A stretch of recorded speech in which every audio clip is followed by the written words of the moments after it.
right. Good afternoon, everybody in the US, in Europe, or wherever you are around the world. We say good afternoon to you. I'm joining you from Colorado, and I have my good friend Emmanuel Sapalucia. He's joining us from the great Lone Star country. That's a country all by itself, the Lone Star State. And we will also have Dr. Positive, Stephen Kelly is going to be joining us. But those in Monrovia who are joining us on YouTube, Facebook, and any other medium you use, Instagram, we say welcome to the broadcast. Welcome to Liberia Shall Rise. And it is, what, a few days, 4 days before Christmas. You expect that we'll be talking about Christmas thing, but we're not going to be talking Christmas thing today. There's something heavy on our heart that maybe something Sapalucia and myself experienced, something Stevie experienced. And we want to talk about it. We want to talk about the meat of what's happening in Monrovia, the policy, the laws. We don't even know how many people know about it. But we say, welcome to Liberia Shall Rise. And Mr. Sapalucia, introduce yourself, and then we will go right into our broadcast today, friend. Yes, sir. Thank you. Thank you again. It's wonderful to be back. I know last week I was missing, and I'll try to do what I can do to be on here all the time. But again, I'm Emmanuel G. Sapalucia. We are here to discuss something. And look, he said it is a Christmas thing because during this time, we the younger boys, that's the time we used to hustle. That's the time Oh, you're right. we'll You're go from right. all the various stores to buy our stuff, then and go from real life to whatever market we're going to. So it is a Christmas related hustle when we talk about what we're going to be the topic we're going to be discussing today. But it has to do with that. I think it's an interesting thing, but let us not just look at the law, but let us see what we can do to make our country better. But with that, I say, look, let us have a discussion. All right. All right. Okay, folks. Well, it's good to have everybody here again. And we say, oh, Dr. Positive, introduce yourself. You're always behind the scenes. So introduce yourself. Yeah. Hello, everybody. My name is Stephen Keller, aka Dr. Positive. I'm broadcasting from Texas. Also, these guys are saying that I'm not a Yana boy, but I used to sell donut. I used to sell coconut. I used to sell everything my mom gave me to sell. So myself, I had shoes that were also walking on the side. My shoe had a music that it played when it rained. So when it rained, if my son used to play music for me, my colleague used to tease me with that shoe. So we all had our hustle, but this topic is serious and it's coming somewhere where you got, like you guys were saying, Christmas is here. Every family is looking for that daily bread, and there's a ban to stop children from selling on the streets. There's a negative and positive to this, and I would like to go into it with you guys too. Stephen, we'll get to the meat of the show, but just based on your introduction, the Bassa people, I grew up in Grand Bassa, so I always claim Bassa, right? The Bassa people used to have a parable to say that the liar can say, my witness across the river.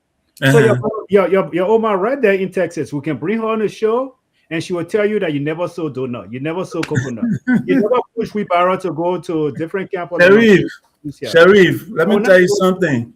Of all my mom children, my mom had 11 children, right? Yeah. Of all of them, I was the best seller.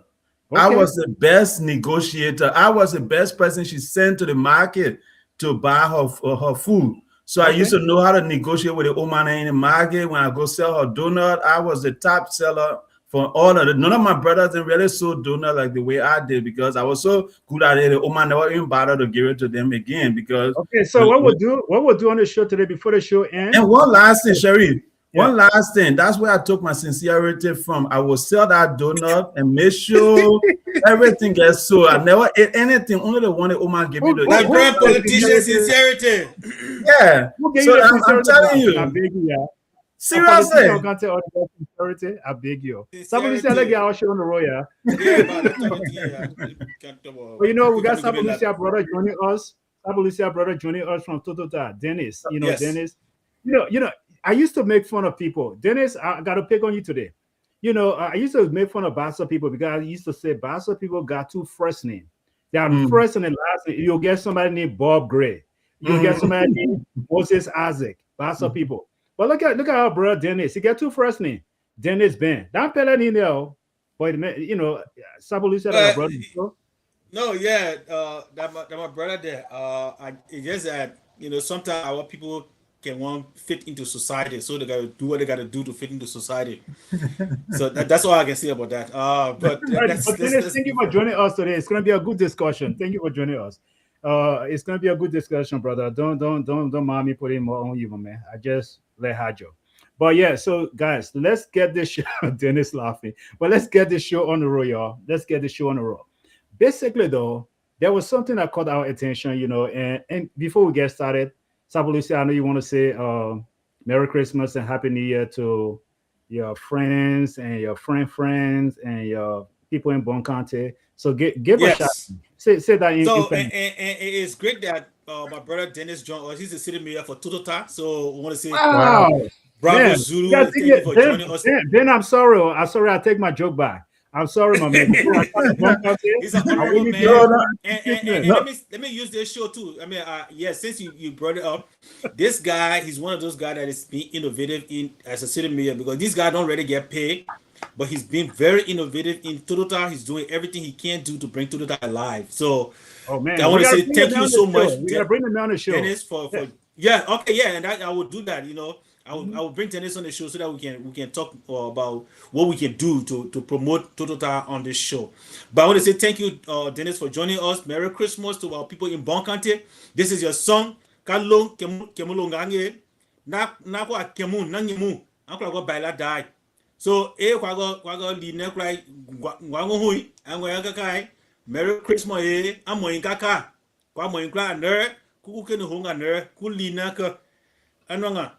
Akari dene ihe ku program jo ambai wule de ipona ge ipa kwa guluno.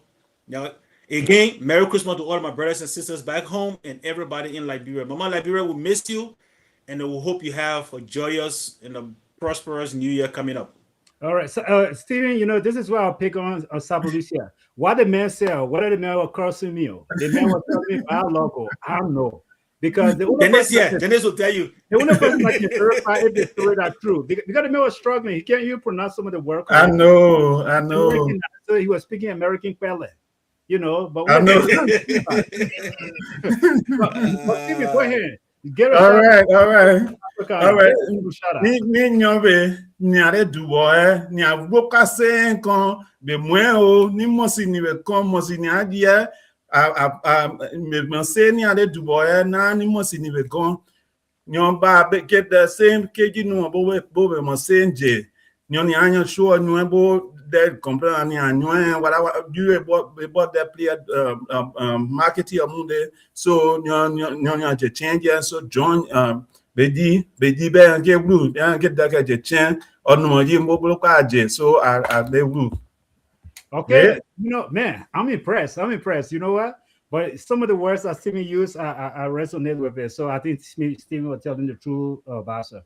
Yeah, I feel sapology. I know. We're gonna do it from Basa now. Well, I ain't gonna fire the two from Basa. We're gonna make a sharing you need to go for Kimon. You from Basa.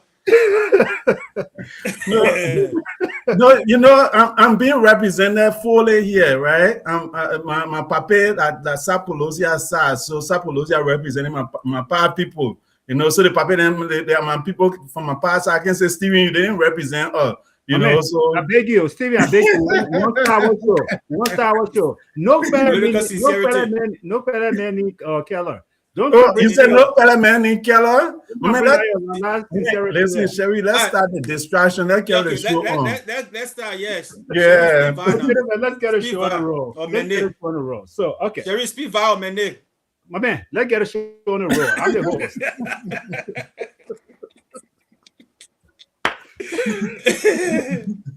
host. But no, gentlemen, on a serious note, let's get a show on the roll. So basically, let's go. Yeah, the first thing on the docket today, we came across. I was reading through, and I came across a report from the U.S. Department of Labor, and they have all of this information regarding child labor law.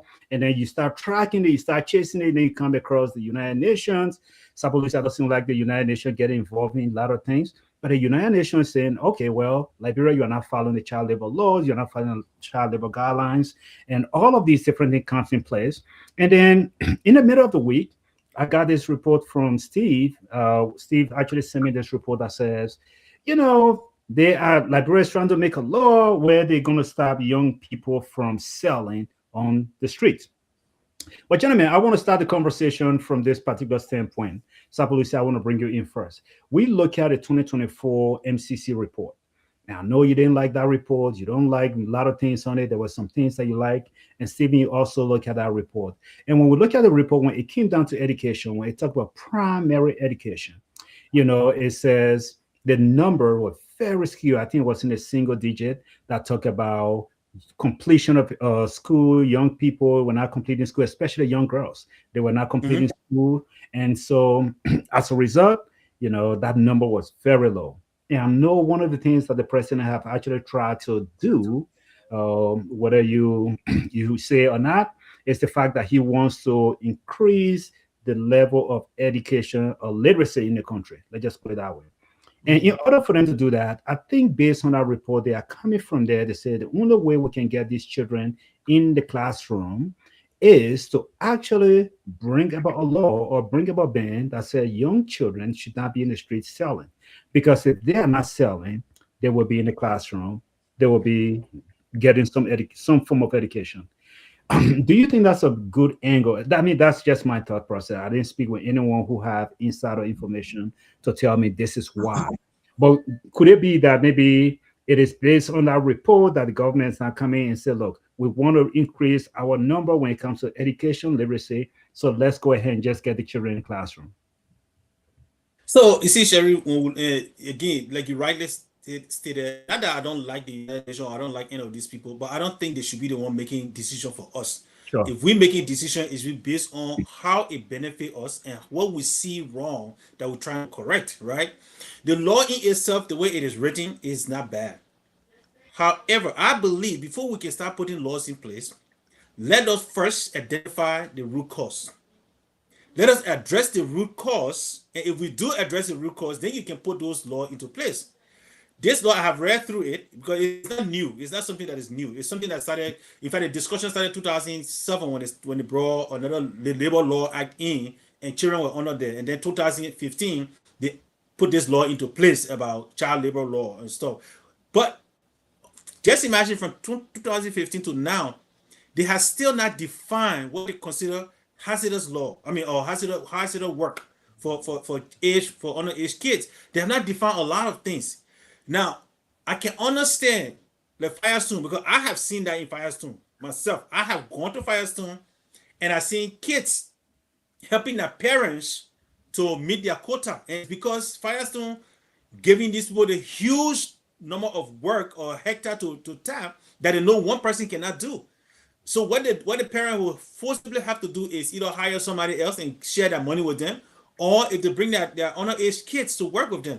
Now, in those circumstances, I think it should be banned that, if Firestone was the one hiring those kids, but where the child is assisting their parent because of the economic status or the economic constraint that parent is facing, I think the government should first of all address those issues, like providing jobs, right? Let us provide jobs that our people can have a livable wage. Let us bring it to Monrovia, for example, because there where you see most of these things happening. I live in Monrovia, and my parents is making $75 a month.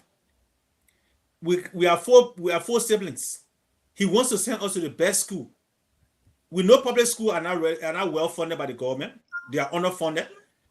They are not given the right or school supplies and stuff.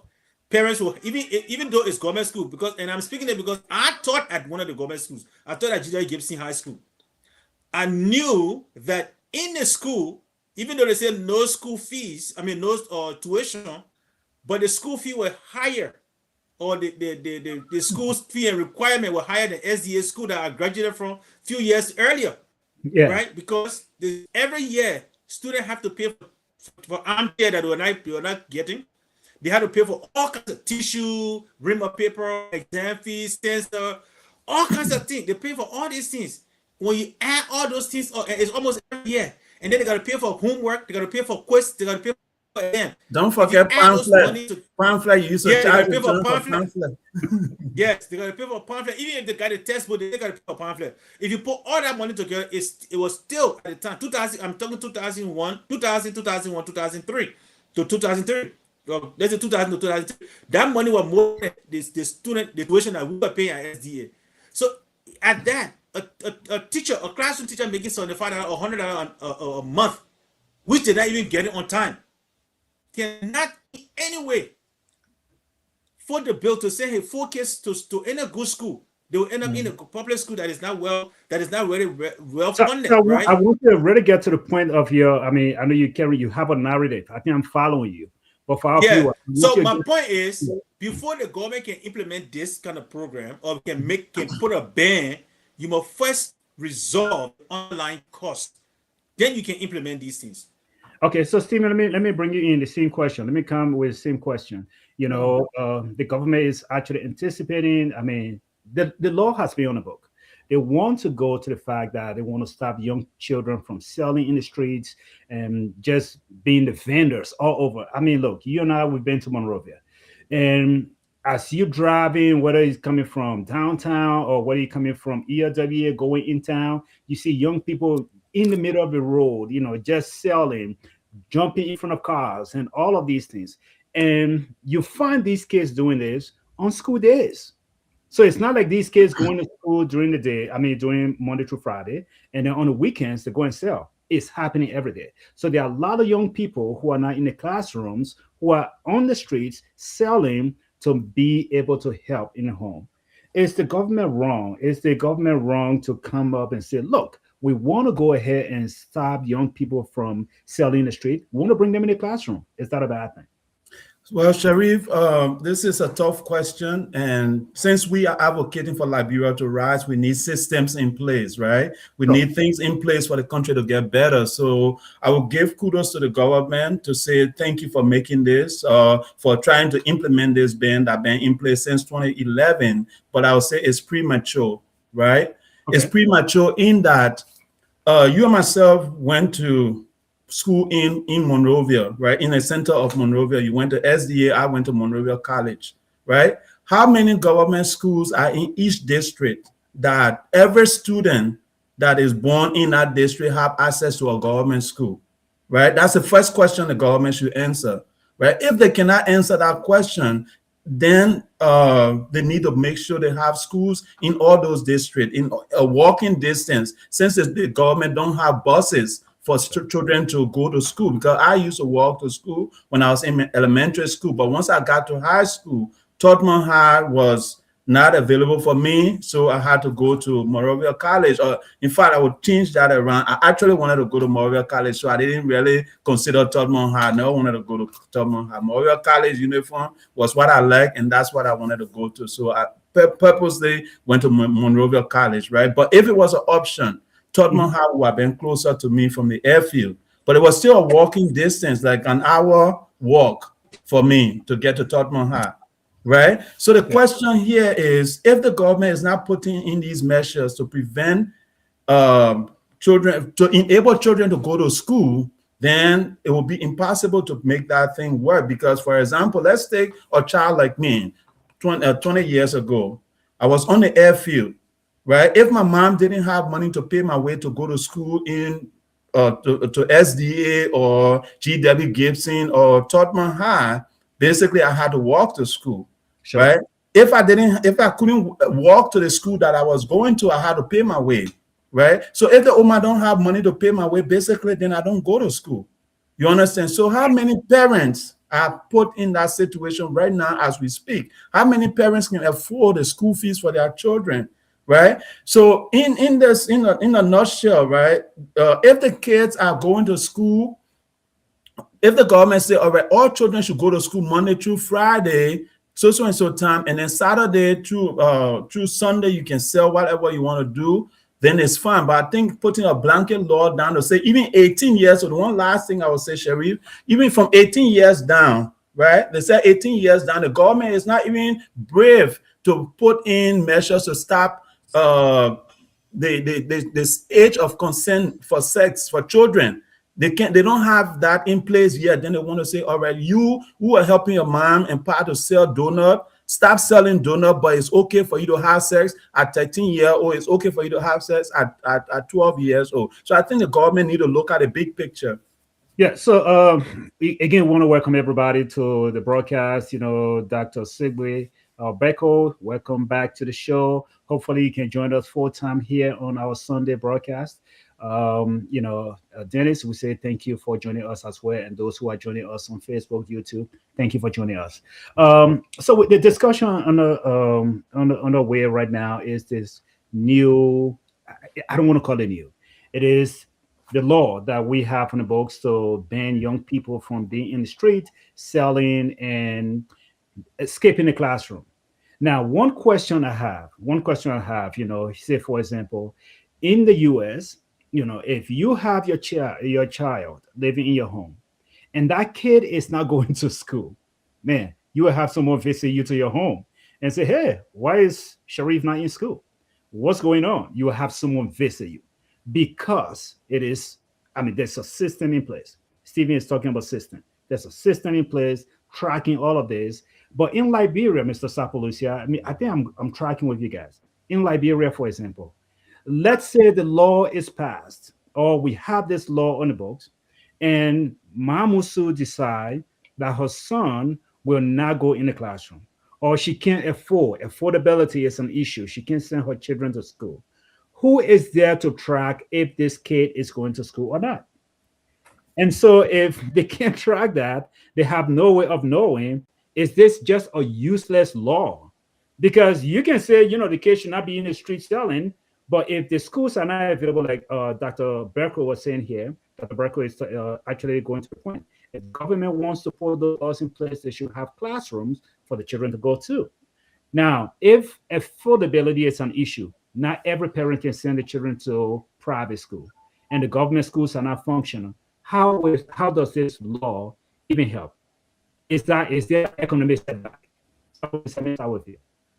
And that's what I'm talking about, right? That's just proving my point in that you have the measure that I see in the United States is because one, there are a system. Let's say if I'm in my district here where I am, if I'm not working, my wife is not working, no one else is working, there's a program in place to subsidize us and our kids or our children and make them go to school.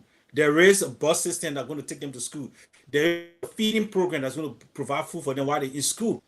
We don't have that in Liberia.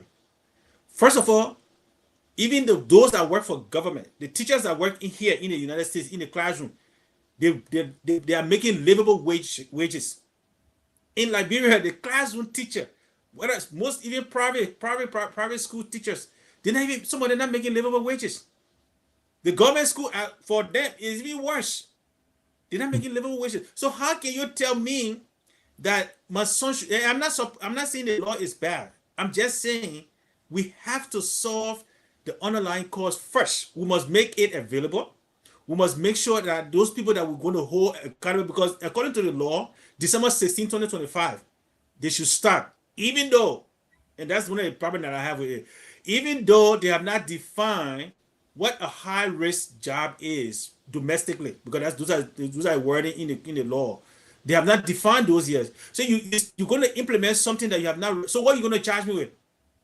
What law have I broken when you cannot define the scope of job you're talking about? So there are so many things that is still need to. Under the child labor law. So basically, they're going with the child labor law, and we're going to get to it. So I believe make a point. So even under the child labor law, it's not defined still. That's what I'm telling you. It's not really defined what a domestic, what they consider high risk or medium risk or to the child. Even though they say 15 years old, because that's the age it said, 15 years old and under, right? That's the minimum age. 15-year-old you can work, but you might work only 2 hours a day. What does that mean? When I was growing up, 2 hours, even the house chore is not 2 hours. You're talking, and they got to define the domain. I'm not really focusing on the corporate or employment and stuff like that. I'm not focusing on that because I think that should not even be considered at all. We shouldn't even be discussing that. It should be banned from the beginning. But I'm talking about those domestic chores that we're talking about, because to us, when we were growing up, while it is true, it was not in my best interest but it was something that we had to do to survive as a family, to contribute to the family. It was not something that it was not a choice. Don't be realistic. And most parents here in Liberia, it's not a choice. No parent in their right mind will have the resources they need for their children to go to school and they take them and put it in the street. Sherry, it's not possible unless that person is just cruel. But the reason most of these parents are doing it is because they are constrained. Like I said, a civil teacher with $150, he can't feed 4 children. You pay rent, you pay mortgage, but you got somebody sitting in the Capitol building who making this, somebody who writing the law, making $15,000, and they still getting scratch car, they still getting transportation, they still getting rent pay, but the classroom teacher don't get rent pay, even though they getting $150 a month, he don't get his rent pay, he don't get scratch car, he don't get assistant, he don't get anything. He just getting $150, they take their tax, then they tell you say you're on your own. So if we want to discuss this, let us find a solution, establish the fundamental first, that let the teachers get the livable wage, and then we can hold them accountable. But if you can't provide those environment, I don't think it's necessary at this time. All right, so Steve, let's start with your Yana boy years, because you brag that you used to sell donut, used to do all of those. And no, guys, on a serious note, each of us here on the platform, each of us, we have some tough challenges in Liberia, and and I think this is why I really like Dr. Orita's point that she was making. And our walk is a walking distance, But basically, we did that. We did that every day. Yeah. Doctor, we did it. I Yeah. live on Front Street. I live on Front Street. I used to walk from Front Street. I don't know if those of you guys know Monrovia. I used to walk from Front Street, closer to the Ducal Palace area there. Walk from there, go on camp. Go Camp Johnson Road to SDA High School. I did that. I don't know how many days. So when I put out one down, on Somalia Drive. On Somalia Drive. I used to walk all the way to SDA. Then listen, the doctor asked me for my question, said our water, the real water. So let me tell you my own. I was living on the airfield, Gene Springfield. Anybody know Gene Springfield? I went to school, Monrovia College. Luckily for me, I had somebody to take me to school in the morning, right?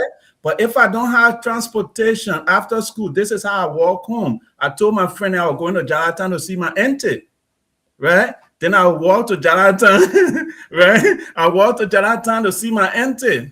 Then when I finish seeing my auntie, then I walk to 14th Street and I have another auntie. I tell the other auntie, oh, I just stopping right here to see my other auntie. Before you know it, I'm on the airfield. That's how I used to walk. Shamelessly, because I always care for families. Yeah, no, you have to use. The thing about life is a shame. But basically, we're struggling. Yeah, so basically, let's get you have to find story in Asapolosia. You can't just tell a friend that you're walking. You got to find story. I didn't have problem. We ain't got no story. I didn't have problem with that. Yeah. So here's the thing. You took Sapolosia from the show. Why you? No, I didn't touch nothing. The man, yeah. You kicked your man because okay. So, but Steve, honestly, I want to come back to you. Let's go back to our hustle days. We start talking about it now. When each of us can go back, look, I wrote a whole book. I'm not here to promote my book, but I wrote a book, and it became a good seller, and I won 2 awards for the book. And it was just nothing. It was just about my own personal life, my struggles in Monrovia, my life in Monrovia, all of that. And so, basically, though, everybody read the book. My American friends that read the book, they'll say, no, this is a lie. There's no way you, as a child, you will go and start selling in the morning. And then when the donut is not finished, your parents will tell you to take it to school with you and during recess and sell it. So I said, no, seriously, true story. That happened. And so we all don't be short. Yeah, don't be short. No, so there, if you see, I don't know how to play football, it's not because I can play past Lucia. But it's not because I was not good. But sometimes reset time, your friend is playing football, there's no way for you to play football. You got to sell. You got to sell donut. So we all have stories that we can tell. But let's go back. Was that a good thing for you or a bad thing? Because I want to see the way the government is actually trying to put this law in place. Is this to the benefit of the young people or to their disadvantage? Because I can go back and look at my story and say, look, what that taught me, it taught me responsibility. It taught me the ethics of hard work. It taught me discipline. There are a lot of things I can say and talk about my struggle days. So let me hear from you, Stevie, and I'll go to Sapolosia. All right. So, Sharif, basically, I don't know if I told you guys, I lost my father when I was 5 years old, right? So my mother was left with all of us, all the children, basically 10 of us to take care of, right? So in that, basically my mom was traditionally educated, right? So she never went to our formal school. So all she knew was hustle to make her donuts, to go to the bush and get coconut and bring it for us to sell. So when she bring it, she would send it to some of her friends that had market already to sell. But at times, people would do what they can. They would cheat you here and there. So the best thing she could do was when our coconut come, she bring it and say, Steven, go and sell it. This is how much it is, sell it and come. So after school, sometime I had to go sell that coconut. And then sometimes we'll put it somewhere on the airfield that they had a almond tree. So now we'll go under the almond tree and sell it. But somebody had to be there. You understand? And then, like I was telling you guys, I was one of the best at this. So the old man never even dealt with any of my brothers and sisters. Once those things came, I was the one selling it. So I would sell the coconut on during the week. If she went on the farm to bring stuff, I would sell those during the week. And then on the weekend was when I sold donuts. And this is how I did it. I found where these guys were building houses. I found where people were doing things physical, and I took my donut there to the football field and stuff like that. So I had strategic areas that I went to sell my donuts. So mine was different, unlike this time around in Morovia, where the kids are just floating on the street, which is dangerous for their life and things like that. I, on the other hand, I did mine strategically. So I went in key areas that people were constantly doing work, and that's where I sold my stuff. Yeah, I want to focus on what you gather from there, because thing like the good doctor is also asking this question: if for some reason if your child is selling on your front porch, is that going to be a violation of the law? So we don't know. So Sherry, let me answer your question, right? You say, was it a bad thing or was it mentally demeaning for all of us, right? So for me, I saw as a challenge, but we all had to step up at some time in our life to help our parents, right? Knowing the situation that Oma was going through, somebody had to help her. So that was my way of helping. But I was ashamed all the time because when I go to school, my friends will say, your friends see you selling, right? Then you kind of like, all right, he's so poor that he have to sell after school and all that kind of stuff. Children talk. And then like I was telling you guys, you don't have enough. You have things that is not like pleasant enough. Your shoes is eating up, all those stuff. So you go to school, you're still ashamed because while you're struggling, the money is still not enough to pay for all the things you need, the essentials you need to go to school. So it was shameful, it was tiresome, but again, I think those are some of the things that gave some of us strength. But you're not answering my question, because I heard a host. I want to go to Sapalucia. I really want to know. I said it was shameful. What else? Okay. So that's your point. Yeah, it was shameful.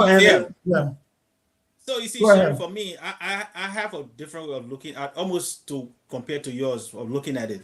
Yes, on the overall, I think the people that I live with, if they had enough, I don't think they were going to put me in that condition to make me mature ahead of time.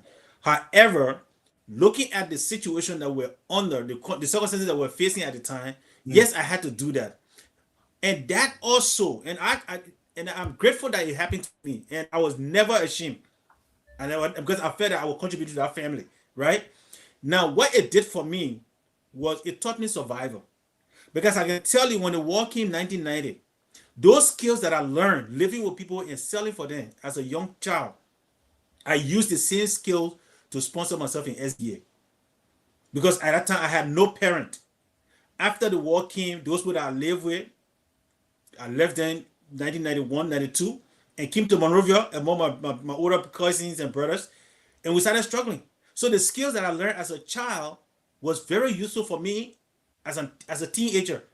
And that today is still in me. That discipline is still in me, to know how to manage my money, to know how to navigate my way through tough times. So I take that benefit. Now, is it a good thing for everybody to go through? I don't think so. Looking at our condition, looking at the world, where the world is heading now, that may not be a suitable thing, especially the risk they're taking now. If we look at our time, my time, I was not going between cars. My time was different. I was living in Broadville, so the place was much more quieter, right? So I could move from a house to a house and other places. But if we look at the situation today, it's more dangerous in that you see the children navigating vehicles. You got now you got the motorbikes that are involved, right? So those are high risk. Now, I'm not backing that it's good for a child to be in the street at this time. But if we really want to implement these laws, let us make sure we're solving the main problem that causing these people to put their children in the street. That's my concern. Okay. But So it's something Sherry- a very viable lesson.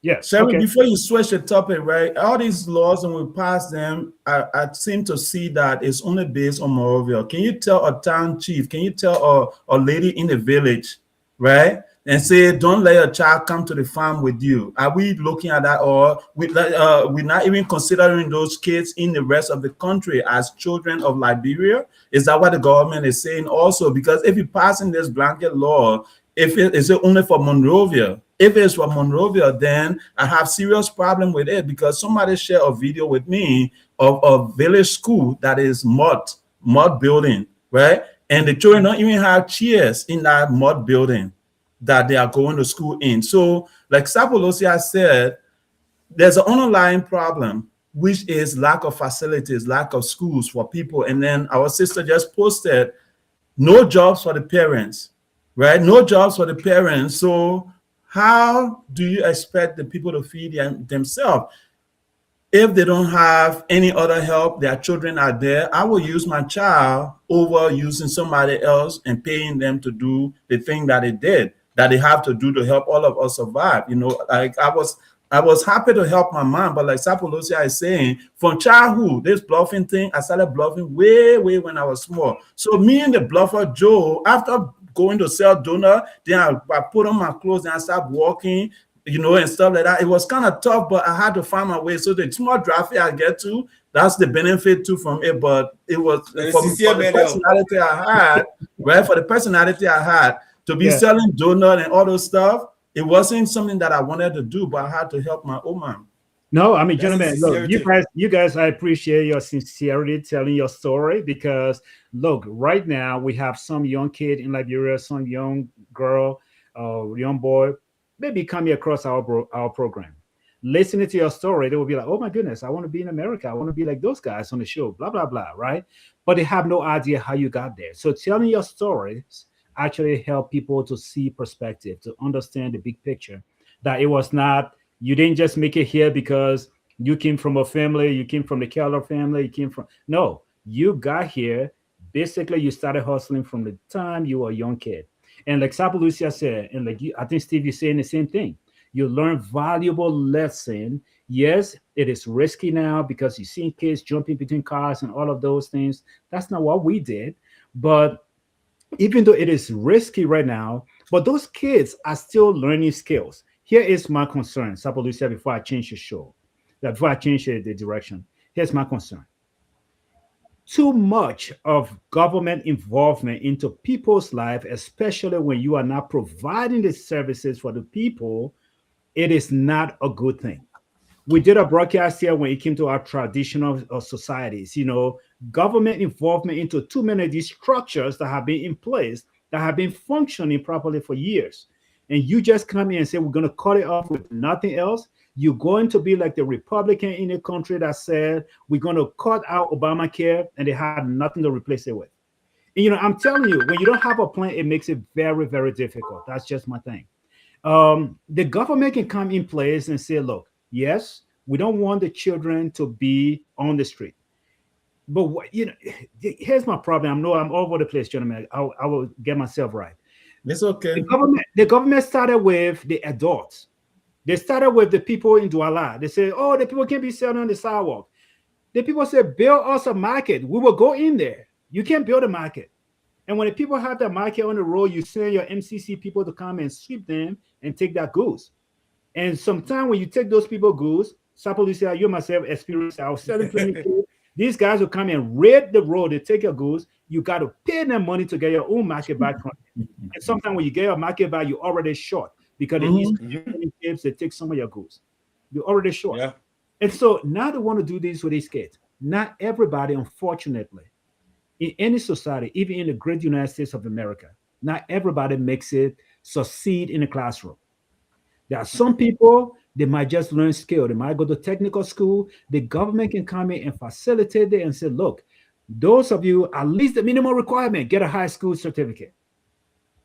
And there are some of these kids that jump in between cars. Those kids are selling during the day because that's what I did during the day. I would sell during the day. In the afternoon, I went to school. So some of those kids jumping between cars, don't think they are not in school simply because you see them jumping between cars to sell plantain chips or sell cold water.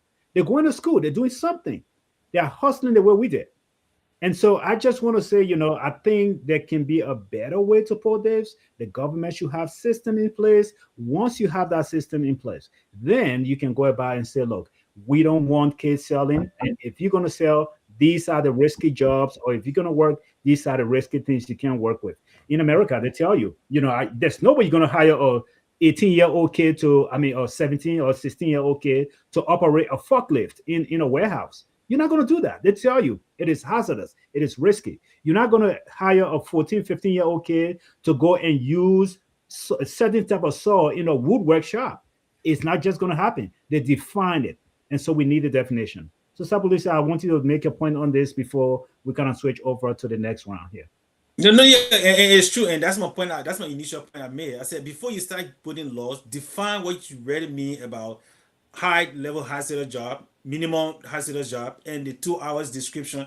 Have a definition where the law is not a new law. It being it being in place since 2015. So you have almost, in fact, 10 years actually, 10 years to review this law, define, do your own research, look at Monrovia, use Monrovia as a reference point. Go to the various cities in the country, the various top cities in the country, and do your evaluation. Go into some of the villages and see what the people are using their kids for, and come up with data.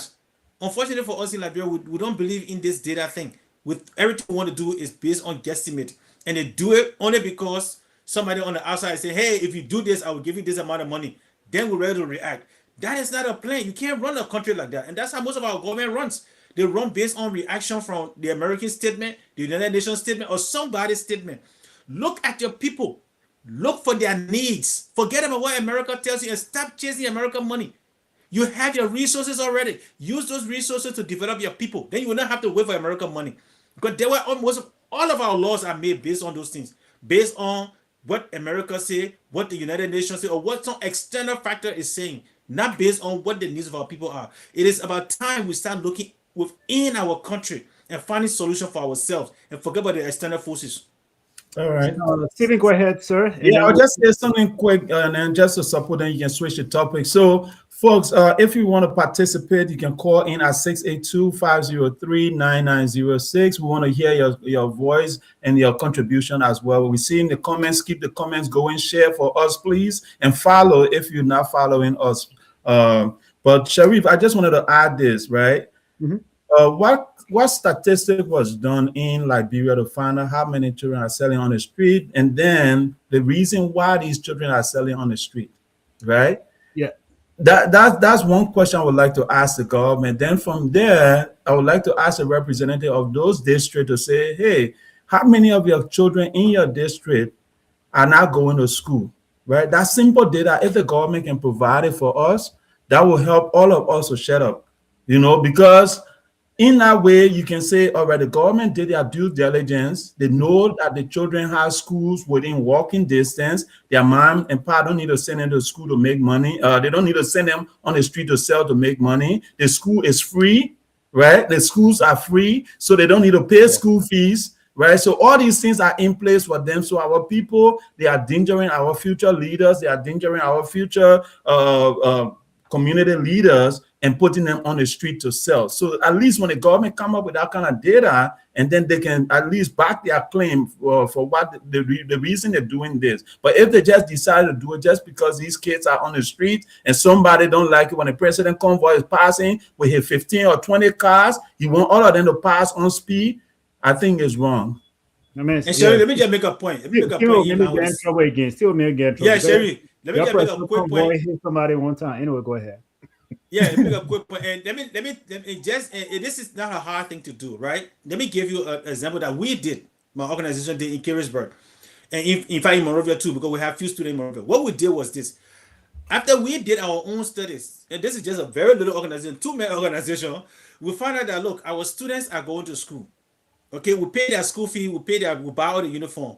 But what is our other external factor? So what we started doing was giving them some stipend every month. At the time we started with $25, right? But when the COVID-19, we dropped it down to $10.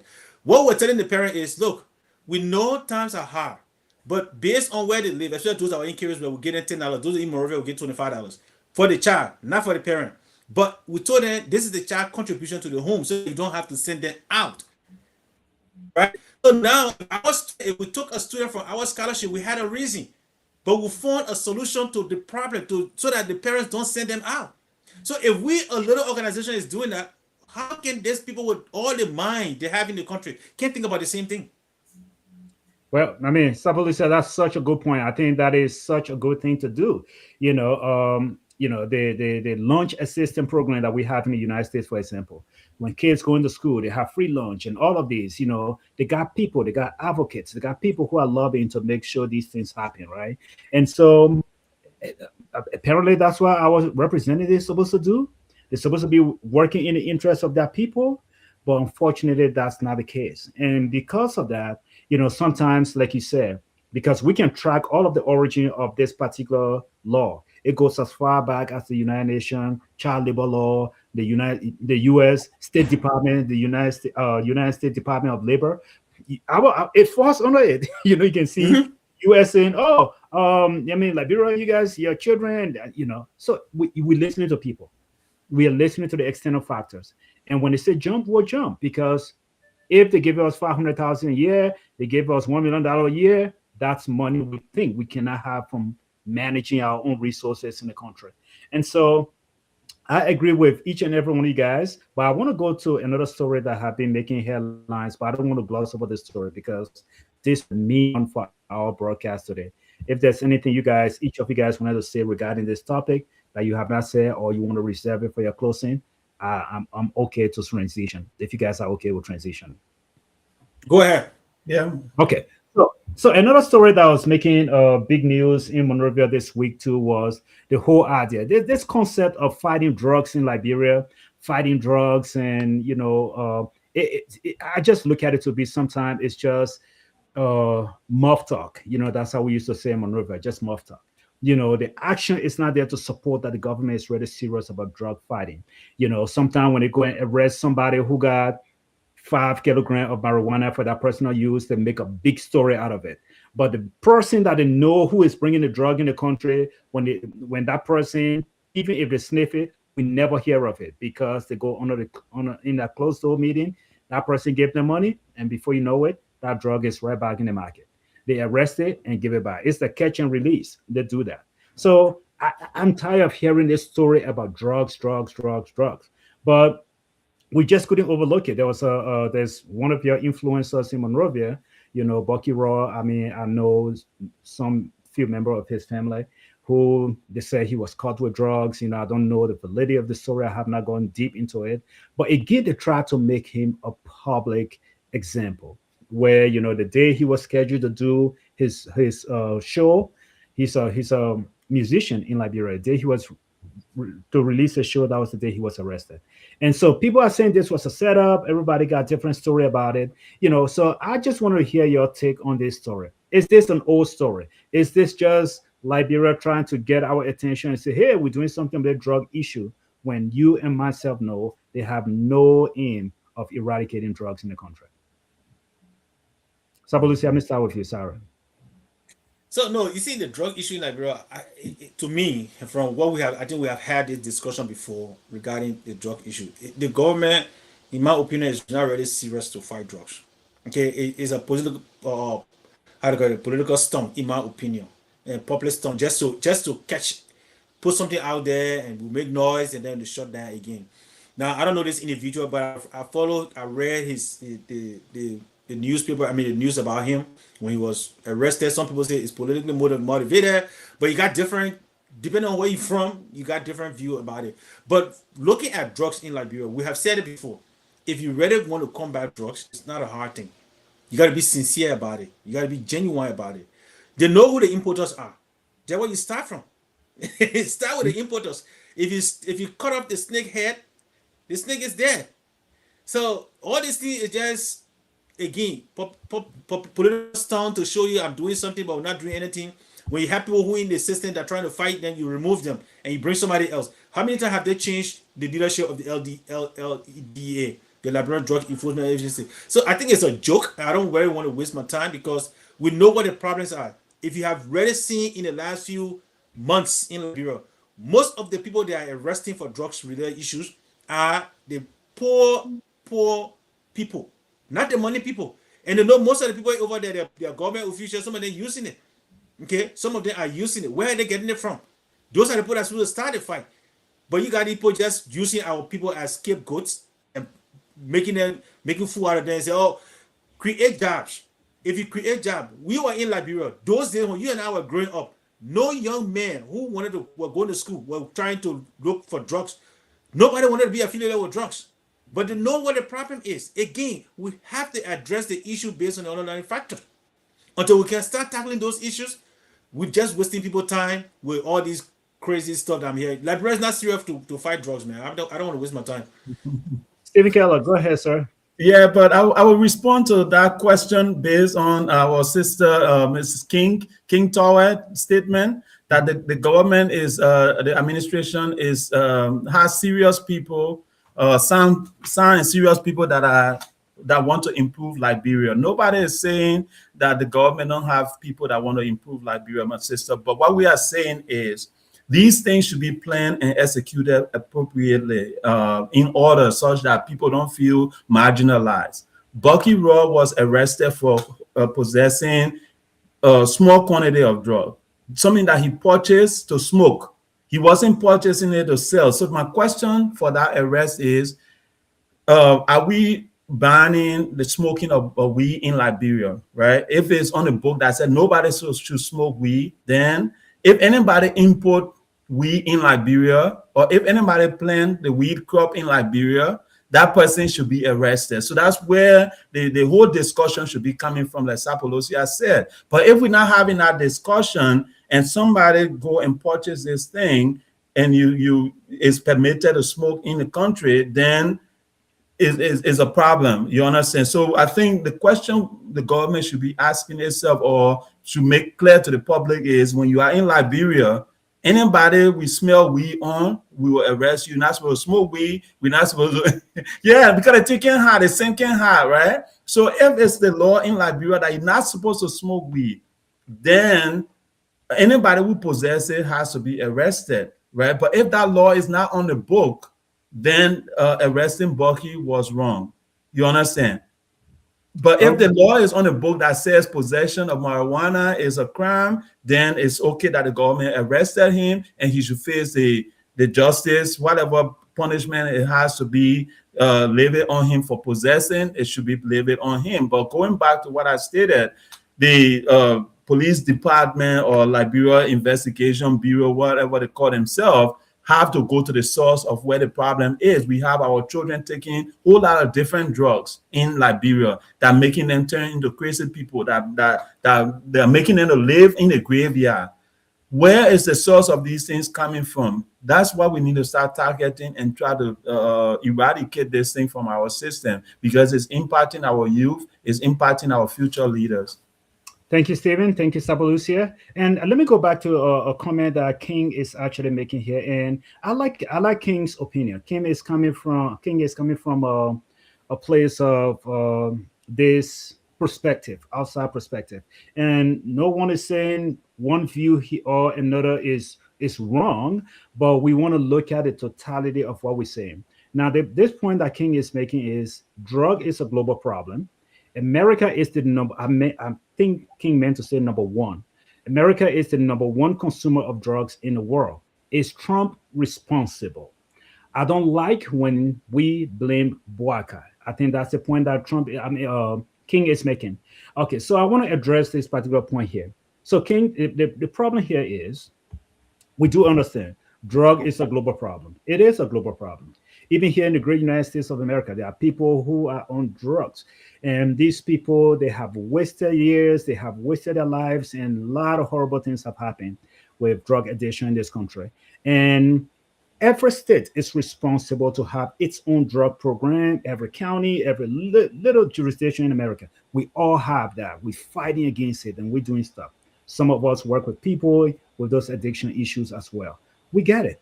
It is a global problem. It is a big issue. However, though, anytime you have the head of an administration, today when we talk about drugs, we'll say the Trump administration needs to put in policy, da da da da da. And so we will always go to the head. So whether you get personal, you say you don't want us to blame Bwaka, I'm sorry, brother. Bwaka is the head of the government. Bwaka is the father of the nation. Bwaka is the president of Liberia. And as a result, we'll always say Bwaka administration. He signed up for that job. He signed up for the job. And because he signed up for the job, we always going to reference him. When Weah was there, we did the same thing for Weah. When Ellen was there, we said, Ellen, you, the head of the nation, you take the blame. Yes. So Trump will be responsible when right now, people are not celebrating Christmas. I don't want to change my story here, but people are struggling in America. Most people are struggling financially. And Christmas is not the way it used to be. And who are they blaming? They are blaming Trump for his economic policies. So yes, the president will always be that person. So King, don't get your feelings hurt when we call Bwaka's name. He is the father of the nation. He is the father of the country. He is the president. And when anything good happens in the country, they always come out. Kula Fofana, the press secretary, always come out and give us the good news. The president is doing this and this. So why shouldn't she come out and say the president is dropping the ball when it comes to drug fight? We'll always reference the president.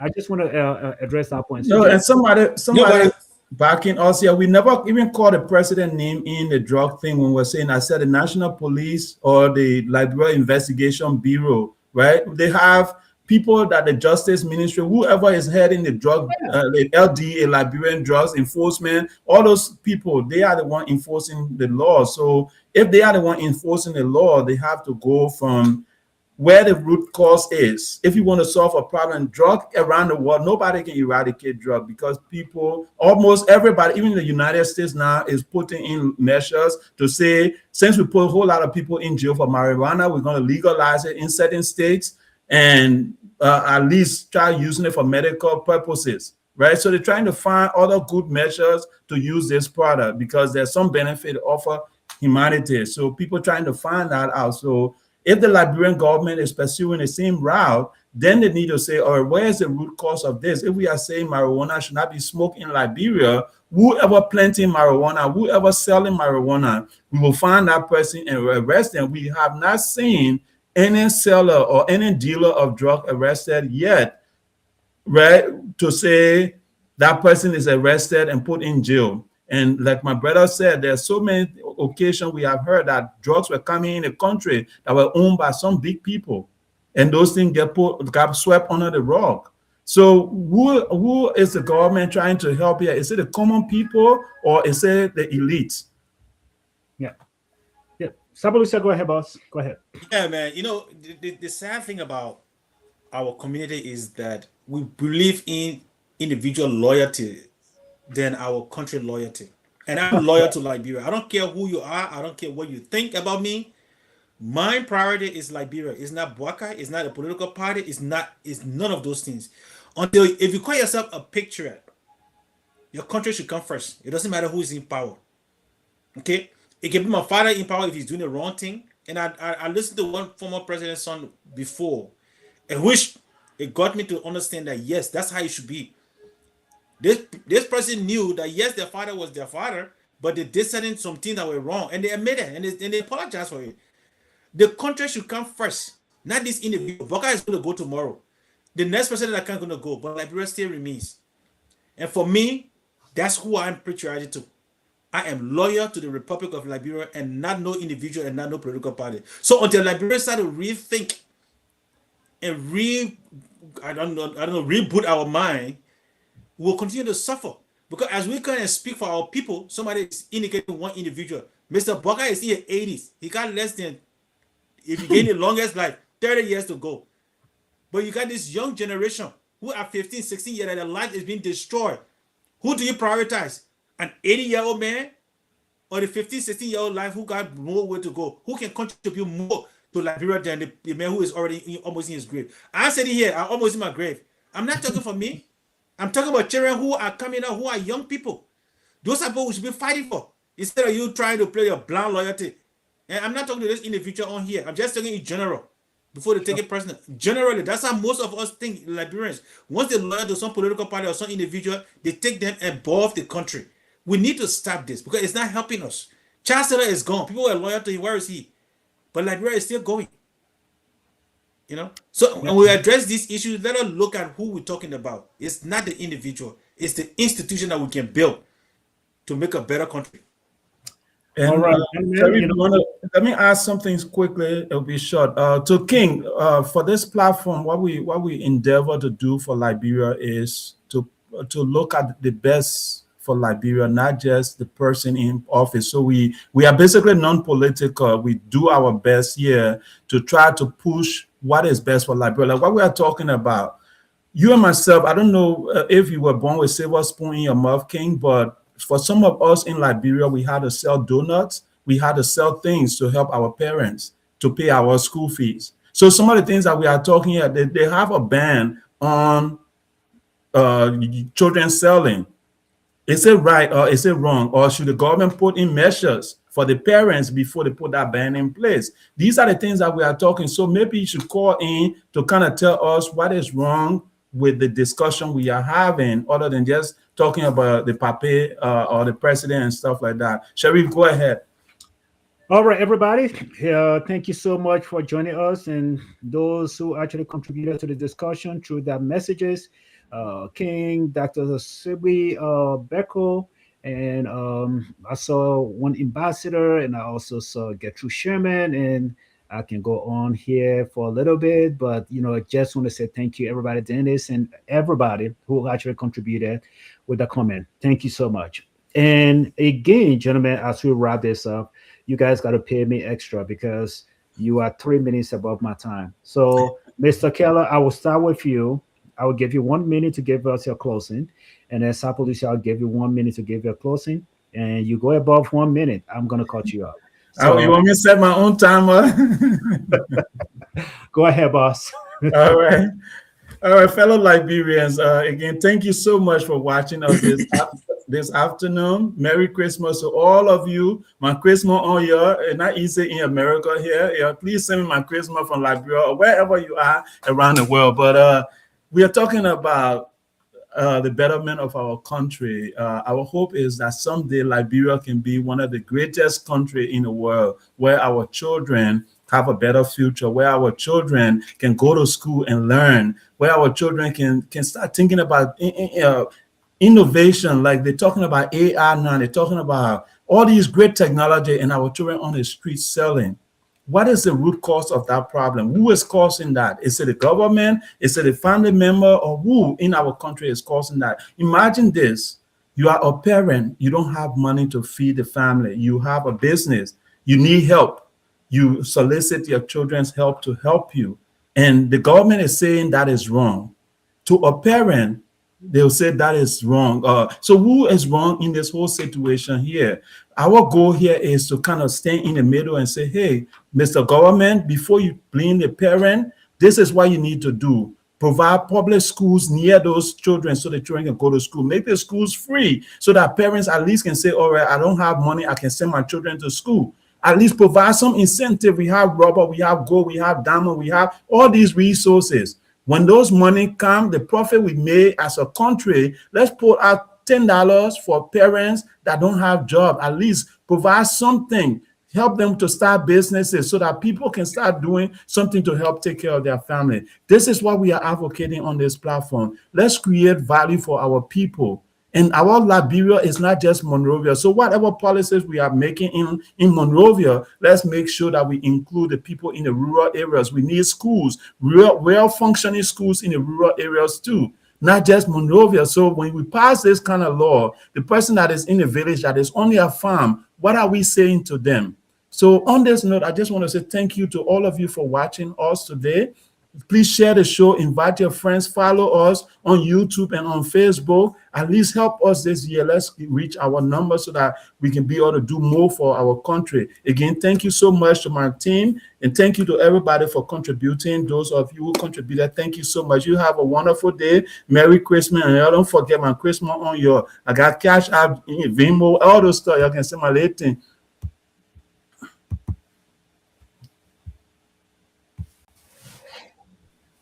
Oh, well. Sapolosia is So, your town.